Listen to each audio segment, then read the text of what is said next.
commodities, we've created something quietly dangerous, the manager of managers problem. But the good news is, it's unlikely to survive in 2026. Across the sector, the cleanup has already begun, even if many executives would prefer not to acknowledge it just yet. Over the last 12 months alone, the restructuring has been impossible to miss. Take Glencore, one of the largest, biggest and most successful commodity traders of all time, has removed roughly 1,000 roles under a global simplification plan. Rio Tinto also has imposed a 4% annual unit cost reduction right through to 2030. Newmont is also preparing for thousands of reductions following its acquisition activity. Petronas also is removing around 10% of its workforce. ADM, Cargill and others are collapsing regional structures that once sat behind half a dozen reporting lines. Even firms with newly appointed COOs already understand what's coming. A deep clean of structures that have simply outgrown their purpose. Not because people have failed, not because markets have collapsed, but because these organisations have accumulated more structure than the business could carry.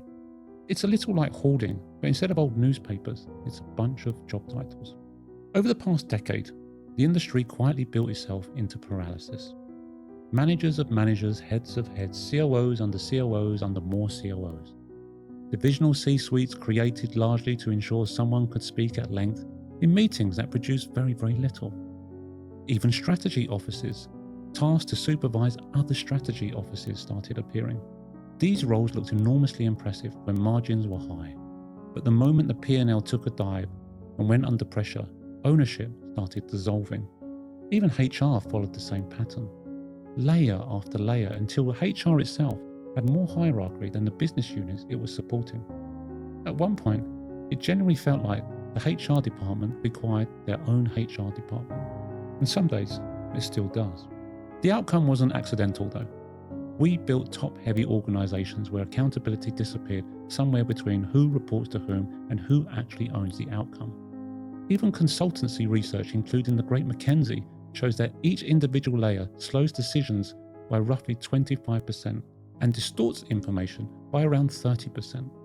But commodity traders, we didn't avoid this. Many of us amplified it. For years, strong margins masked the problem. That era, though, is now over. The curve ahead of us looks nothing like the curve behind us.